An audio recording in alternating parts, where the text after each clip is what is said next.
Habari wapendwa pioneers, ni matarajio yangu ya dhati mtakuwa wazima. Ndugu zangu, kama ilivyo utaratibu, ni kawaida inapokuwa imetokea update yoyote basi iweze kupatiwa ufafanuzi. Sasa ufafanuzi wa leo ni ufafanuzi kama jinsi ambavyo nilivyowahi kuwaambia kwamba hawa core team tunapaswa kuwa tunatumia akili, kwa sababu picha zao huwa zinaweza kutafsiri moja kwa moja kitu ambacho wanachokuwa wanakilenga. Sasa kwanza ni kuombeni kitu. Naomba kwanza nisome, alafu baadaye ndio tutakwenda kujua kwamba hii picha inamaanisha nini, kwa sababu kama ni swala la migration ya kawaida haikuwa na sababu mpaka watangaze, kwa sababu sisi tulioko ndani ya mradi tumeshuhudia migration nyingi zikiwa zinafanyika. Sasa kwa nini leo watuletee taarifa za kuonyesha kwamba kuna migration? Hapa ndipo ambapo tutahitaji kujua moja baada ya jingine, maana ukisema usome tu taarifa zao bila kusoma zile kodi zao, utabakia kusoma maneno tu bila kuelewa maudhui ya ndani ya tangazo hilo yanamaanisha nini.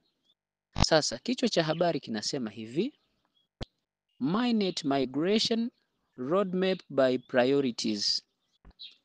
Yaani hii kwa kitaratibu ni kwamba ni mpango wa uhamisho wa MyNet na ile barabara yake au ramani ya barabara yake ikiwa inaonyesha na vipaumbele. Lakini chini wakasema kwamba and explaining PI's tokenomics and supply. Wanasema kwamba na kufafanua uchumi wa token za Pi na usambazaji wake. Sasa basi, naomba niende kwenye maelezo ambayo baada ya kuwa umesoma hapo, chini yake kuna vimaandishi vidogo. Hapa unaweza ukisoma, unaweza ukaanza kupata picture. Na nitakapokuwa nimesoma hapo, sintohitaji kwenda kwenye read more, nitarudi kuweza kufafanua code walizozificha kwenye picha ili mtu uweze kuelewa. Maelezo pale chini yanasema ramani ya njia ya uhamiaji kwenda MyNet kulingana na vipaumbele vya mtandao sasa inapatikana.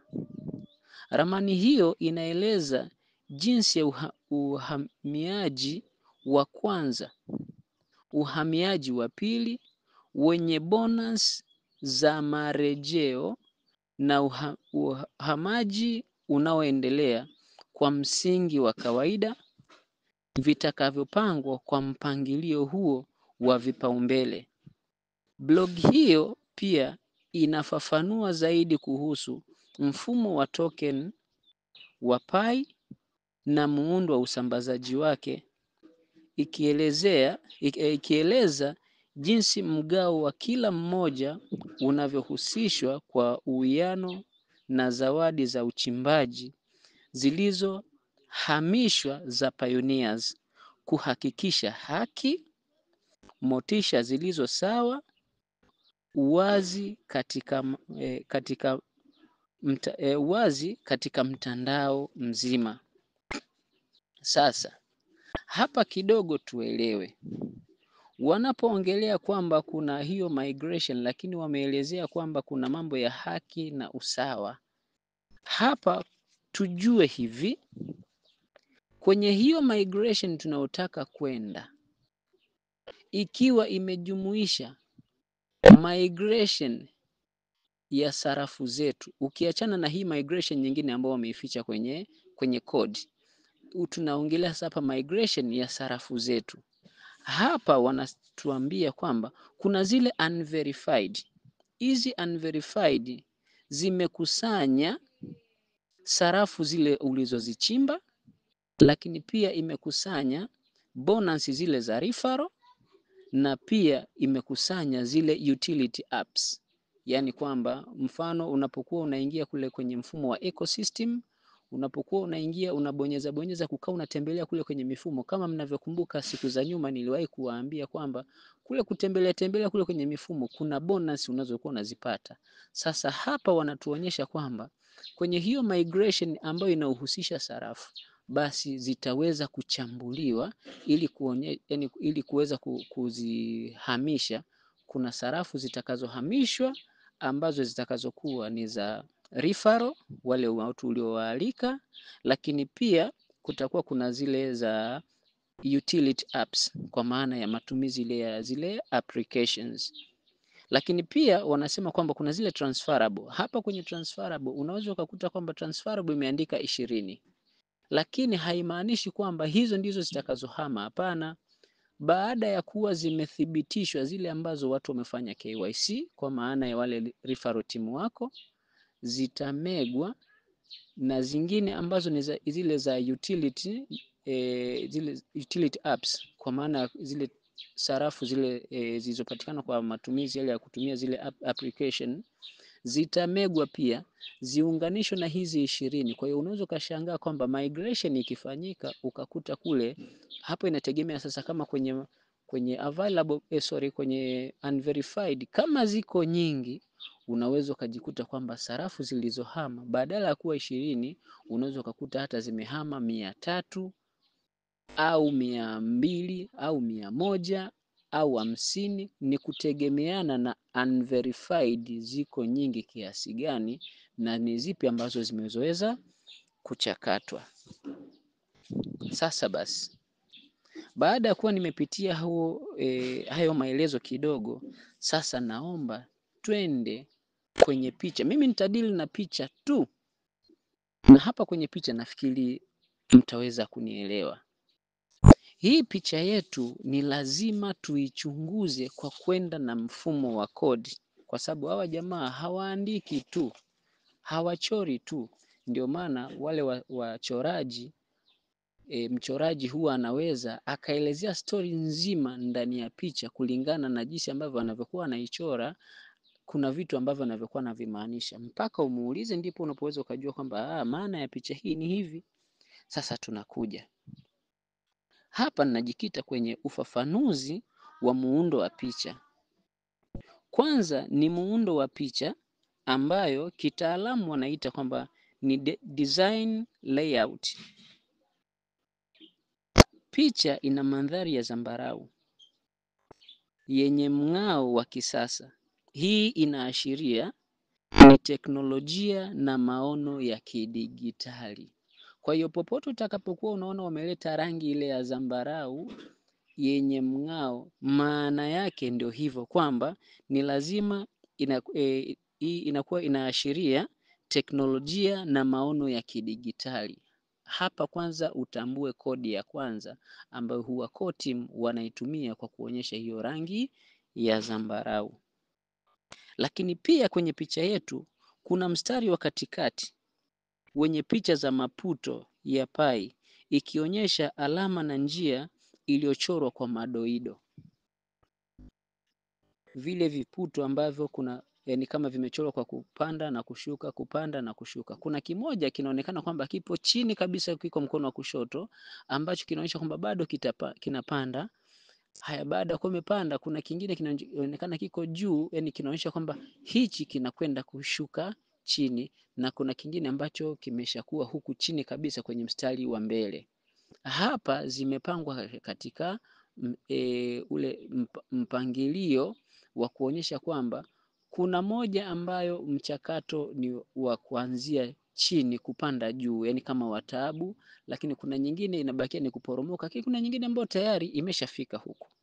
Sasa hapa tuelewe hivi, hii picha yani hapo kwenye hivyo vimaputo, hii inamaanisha hatua za mapito kwenda kwenye mainnet ya Pi network, inayoonyesha kuwa kuna ratiba ya kimkakati ya kuhamia kwenye mfumo kamili wa blockchain kwa kufuata vipaumbele, mfano kutoka kwenye KYC, mainnet hadi kwenye matumizi ya sarafu ya Pi. Tuelewane hapa ni kwamba kutoka kwenye KYC kwenda mainnet na baadaye kwenda mpaka kwenye matumizi ya sarafu ya Pi. Sasa hapa kwenye vipaumbele inatakiwa watu wajue hapa vipaumbele vilivyopewa nafasi, ni lazima ujue kwamba kubwa wanalolilenga hapa ni mambo ambayo viongozi wamekuwa wakihangaika sana kukaa wakiwahamasisha watu kwamba jamani ufanye barter trade, jamani alikeni watu sijui vina vile. Pale wanapokuwa wakiwaambia hivyo, kwenye vipaumbele wao wanalenga community activities, yani zile shughuli za kijumuiya. Sasa hapa lazima uone kwamba ni wale waliochangia kujenga mfumo kwa kufanya barter trade, kualika watu, sawa. Sasa hawa watapewa vipaumbele kwenye kuingia kwenye mainnet. Naomba tuelewane, hawa watapewa kipaumbele kwenye kuingia kwenye mainnet. Kwa nini nilianza huko mwanzo kusema kwamba jamani, hapa hawamaanishi tu migration ya kawaida, kwa sababu kama ni migration ya kawaida haikuhitaji mpaka tangazo, ila wanamaanisha kwamba wallet zetu ni lazima zitolewe pale zilipo, ziende zifanyiwe migration kuingia moja kwa moja kwenye mfumo wa mainnet, ambao huo ndio tunauita ni open mainnet, ili twende kwenye matumizi ya sarafu halisi. Nafikiri hapo tutakuwa tumeelewana. Kwa hiyo hapa wameficha code ya kuonyesha kwamba kuna migration itakayofanyika pia ya kuzifanya wallet zetu kwenda kwenye matumizi halisi, ambako tunaingia kwenye open mainnet, ambako ndio wengi tulipokuwa tukipahitajia. Sasa pale unaona kabisa kwamba picha ya kwanza ya mkono wa kushoto, kile kiputo kinaonyesha kiko chini. Haya, picha ya pili inaonyesha kwamba kuna ambao iko pale kwenye juu ikisubiria kuporomoka, yani kuingia tu kwa urahisi, na hii nyingine ambayo tayari imekwisha ingia. Sasa hapa inatakiwa ujue kwamba kile kiputo kilichobakia kushoto kule, kile ni kiputo ambacho kina utaratibu ambao unaoitwa ni ongoing migration. Yani baada ya kuwa migration zimefanyika, watu wale ambao tayari walialika watu, hawa watu wakafanya barter trade, hawa watapewa kwanza vipaumbele kuingia kwenye mainnet. Lakini kuna watu pia ambao waliweza kualika watu lakini hawakufanya barter trade. Hichi ni kiputo kile cha pili pale. Kwa hiyo na hawa wako kwenye njia ya kuweza kuingia tu kule kwenye mainnet kwa urahisi. Lakini kuna hawa ambao ni ongoing migration. Hawa watakuwa wakisubiria kwamba kwa sababu kuna mchakato wa uendeleaji wa ile uhamaji. Kwa hiyo hawa watakuwa wanasubiria, hawatoachwa, ila isipokuwa ni lazima wataingizwa katika mfumo weni, katika utaratibu huo, kwamba sio kwamba wote tu mnaingia tu vup. Ni lazima kutoka kuna utaratibu na watu wataingia kule ndani kutokana na vipaumbele. Na nimekuwa nikitoa mfano ni kwamba labda bwana Nicholas Kokalis anasimama anasema kwamba sasa ndani tunakwenda kuangalia movie. Sasa yeye anasimama mlangoni, anakuwa anatoza viingilio, unakuja. Viingilio ni wewe kuelezea vipaumbele vyako. Kwa bwana sasa movie tunayokwenda kuiangalia ndani inaitwa mainnet. Haya, njoo sasa. Wewe unakuja, bwana mimi nilialika watu, mimi nilifanya barter trade. Anakuambia haya, choma ndani. Mwingine anakuja, mimi nilialika watu lakini sikufanya barter trade. Haya, na wewe choma ndani. Bwana mimi nilifanya mining tu, sikualika watu wala sikufanya barter trade.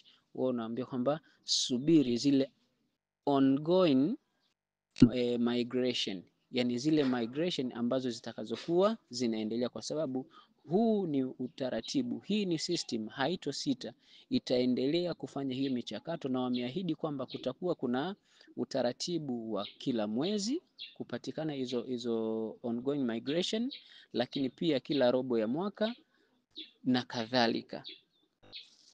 Nafikiri hapa tumeelewana. Sasa hapo kwenye picha pia kuna kitu kinachoitwa tokenomics and supply. hapa tuelewe kwamba tokenomics and supply wanasema kwamba ni muundo wa kiuchumi wa token za pai unaohusisha jinsi pai inavyozalishwa, kusambazwa na kutunzwa katika mzunguko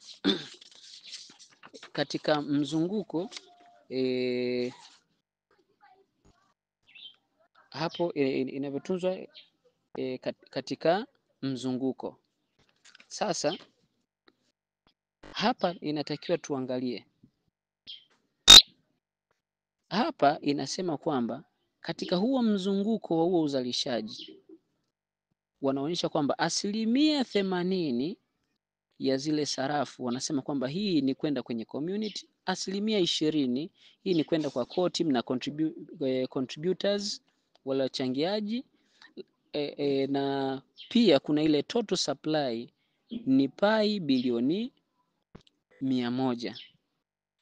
Lakini pia inatakiwa tuelewe hapo kwenye haya maelezo ya hiyo tokenomics, sawa, ni lazima ujue kwamba hapa kodi walizokuwa wamezificha, ni lazima ujue kwamba mining rate inashuka kadri watumiaji wanavyokuwa wanaongezeka.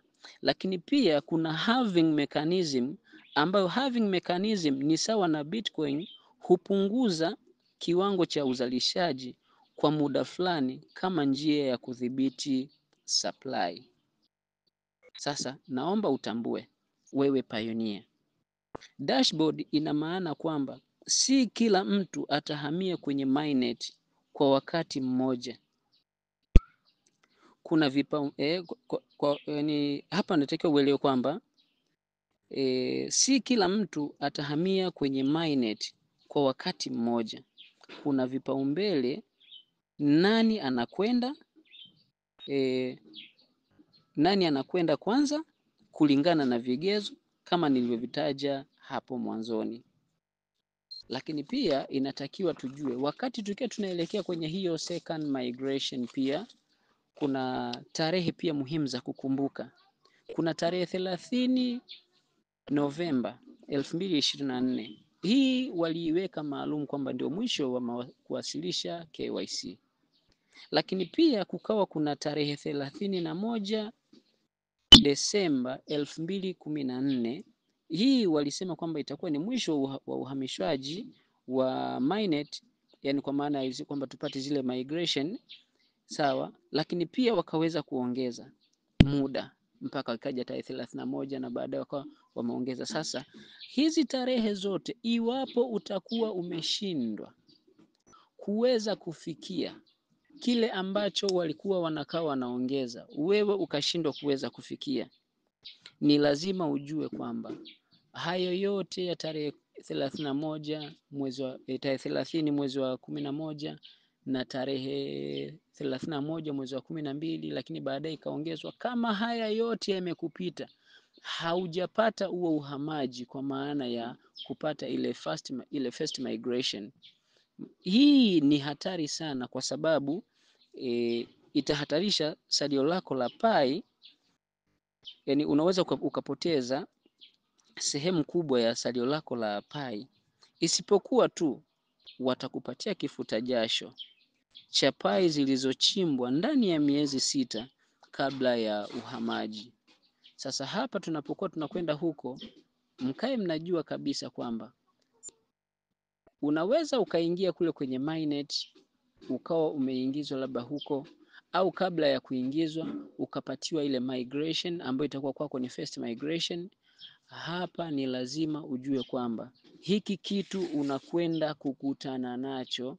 Kama ulikuwa bado haujakamilisha utaratibu, unaweza ukajikuta kwamba sarafu zilizohama zikakushangaza, ukaona kwamba mbona mimi nilikuwa na sarafu nyingi afu zimehama hizi. Ndiyo, ni kwa sababu haukuweza kukidhi vigezo ndani ya muda ambao walikuwa waki-extend. Wanaongeza, lakini wewe bado haukamilishi taratibu ambazo zinazokutaka wewe kama pioneer. Kwa hiyo hapo nafikiri tutakuwa tumeweza kuelewana, lakini ni kuombeni, kwa sababu wametupa hii taarifa leo, na hii inaonyesha kwamba ni taratibu au ni mchakato wako unakwenda kuufanya. Kwa hiyo kwa kipindi hiki sasa ni vema sana kwa pioneer, hakikisha unatengeneza mazingira ya kuongeza vipaumbele, kwa maana ya kwamba ifanyike zile barter trade. Zikifanyika zile barter trade, maana yake ni kwamba utakuwa umejiongezea sifa ya kipaumbele. Lakini pia kama una uwezo wa kuendelea kualika watu, hata kama ndio hivyo kwamba ile base rate imeshuka, lakini bado inaruhusu kuweza kualika, endelea kualika ili ujiongezee sifa, ili wakati watakapokuwa wameanza huu mchakato ndani ya huu muda ambao tunauelekea, kwa sababu wakitupa hivi taarifa, maana yake ni kwamba ni taratibu ambazo zinazokwenda kufanyika hapo mbele. Huo umejitengenezea sifa, na ndio maana sasa, ili kuonyesha kwamba kuna ile community activities ina umuhimu sana, ndio maana kuna baadhi ya watu ambao sarafu zao zilikuwa zimesha migrate, zimeingizwa kwenye wallet, lakini zimerudishwa. Kwa nini zimerudishwa? Ni kwa sababu tayari wewe umepata migration, haukuweza kusema kwamba sasa uende kule ndani ukafanye lockup, kwamba lockup ya mara ya pili, lakini pia haukufanya ile barter trade kwamba basi ataangalau mtumiane ile miamala, haikufanyika chochote. Kwa hiyo wanaamini kwamba tunampa mtu mzigo, mtu ambaye labda wallet yake haitumii au hayuko active kwenye kujenga community au kujenga zile community activities au kujenga mradi wetu. Kwa hiyo wakaamua kuzirejesha. Hii iwape picha wale ambao waliokuwa wameshafanya zile barter trade, waamini kwamba ile barter trade imekwenda kuokoa, sarafu zenu hazikurudishwa nyuma, zimeendelea kuachwa pale. Kwa nini? Kwa sababu kilichokuwa kinakusudiwa umeweza kukitekeleza, hata kama ni kwa udogo, lakini okay, uliweza kufanya lockup nyingine ya kule ndani, lakini pia uliweza kufanya barter trade, mkatumiana miamala. Na niseme tu, kama watu hatuna biashara za kufanya, ni rai yangu tufanye tu hivi. Ukikutana na rafiki yako ambao mko karibu, labda kuna ile community imekuzungukeni, labda mpo watu hata 10, basi fanyeni tu kwamba jamani, tutumiane miamala, basi angalau hata ya 4,400 au 3,300, si mbaya. Yani mimi nikutumie wewe yani wote labda tunamtumia mtu mmoja, tunaonyesha kwamba labda tumekwenda kwake, unaandika tu pale kwenye memo, unaandika kwamba labda jamani, hizi 4,000 tunaandika kwamba tumenunua kwa fulani labda mikate mfano, au tumenunua labda kwa fulani sukari, kwa sababu hakuna picha ambayo inayopigwa. Unaandika tu pale sukari, mnatumiana, yani mnamtumia wote, labda watu 9, mnamtumia mtu mmoja, na baadaye unasema basi jamani, kesho tumtumie fulani, au itapofika jioni tumtumie mtu fulani. Okay sawa, tunatuma shilingi ngapi? Vile 4,000. Kwake tunanunua nini? Kwake tunanunua balbu. Mnaandika pale kwenye memo kwamba ni manunuzi ya balbu, mnamtumia tena zile 4,000. Kwa unajikuta kwamba ndani ya muda mchache unapokea miamala 9, lakini na ule ambao uliufanya wako wewe unakuwa ni wa 10, kwa maana ya kwamba ulituma, lakini pia na wewe umepokea miamala 9. Hii itasaidia kuonyesha kwamba zile community activities ziko zinafanyika. Kwa hiyo huko kwingine kote wala hata haina sababu ya mimi kusema kwamba niende, kwa sababu picha tu yenyewe imetosheleza kuonyesha kwamba kuna mpango mkakati ambao tunafanya migration, si migration tu ya sarafu kuhama, lakini bali na wallet zetu zinapaswa kuhama kutoka kwenye testnet kwenda moja kwa moja kwenye mainnet. Na ifahamike tu mpaka sasa hivi ambacho kiko wazi ni open network, lakini kwenye mainnet bado tuko kwenye enclosed mainnet, hatujafunguliwa. Ndio maana hata matumizi ya kule ndani hayajaanza kutumika. Ni rai yangu pia, ni kuombeni mapioneer, hakikisheni mnafanya hizo community activities kuongeza hivyo vipaumbele. Wamevificha tu. Kwa hiyo inatakiwa na sisi tuwe tunatumia akili katika kuving'amua, kama jinsi ambavyo nimeweza kukuelezeeni kuhusiana na hiyo picha. Lakini pia nimeona kwamba kuna baadhi ya taarifa ambazo zinazokuwa zinatoka kwamba watu wanapata taharuki kwamba kwa nini sasa kwamba kuna watu waaminifu. Jamani, hivi ni kweli umefanya mradi wa Pi Network kuanzia mwanzo mpaka mwisho, umeshiriki barter trade, umealika watu haya katika kipindi ambacho umekaa nazo, we sarafu zako hujauza, lakini labda umeweza kwenda kuwa unanunua kule, lakini hauji kuziunganisha huku ndani, unaziacha huku. Ndio uaminifu, kwa sababu haukuweza kuviolate zile rules. Kwa hiyo hapa sipendi nipaongelee sana, lakini kikubwa tu zaidi ni kwamba ni lazima tujue kwamba kuwepo katika mradi wetu huu wa Pi Network, ndio maana tuliweka ile security cycle. Security cycle ni kutaka kwamba ni nani anayekuamini kwenye jamii na nani unayemwamini. Kwa maana yake ni nini? Ni kwamba huo ndio uaminifu, huo ndio ule uhalisia. Lakini vivyo hivyo ni michakato kwamba mpaka mtu umepata migration, maana yake ni kwamba umekuwa verified kwamba ulifanya KYC.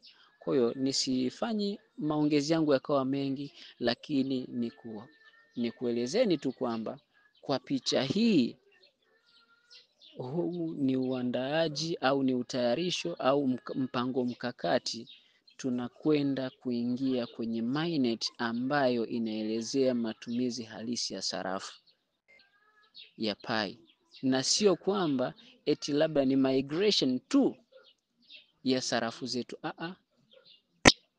Sarafu ni kweli zita migrate, lakini pia zitakuwa zina migrate kulingana na namna ambavyo watu wako wale referral wameweza kusubmit zile KYC, hata kama hajapata migration. Yani akimesha submit KYC, hiyo tayari umeshakuwa verified, watakuhamishia. Lakini pia kuna hayo matumizi ya application, lakini vivyo hivyo ni zile sarafu za unverified, zile transferable. Utakapokuwa umeziona pale kwenye transferable, unaweza kuziona kwamba zikiwa chache, lakini wakati zime migrate utaziona ni nyingi. Ni lazima ujue kwamba kuna mchakato uliofanya wa uchujaji, wameufanya core team ili kuweza kukuhamishia hizo sarafu zako. Kwa hiyo tujiweke tu tayari kwa kusubiria hiyo mainnet, kwamba migration ambayo itakayotuhusisha tuingie huko. Na tunaingia kwa nini? Ni kwa vipaumbele. Hakikisha unatengeneza minofu ya kujazia. Kama ulikuwa hauna vipaumbele, basi ujijazie minofu uwe na vipaumbele. Nikutakieni kila la heri. Mungu ibariki Pi Network, Mungu ibariki Tanzania, Mungu tubariki pioneers wote, ili tuweze kuingia kwenye hiyo mainnet na tuweze kufaidi hayo matumizi ya sarafu halisi ya Pi Network. Nikutakieni kila la heri.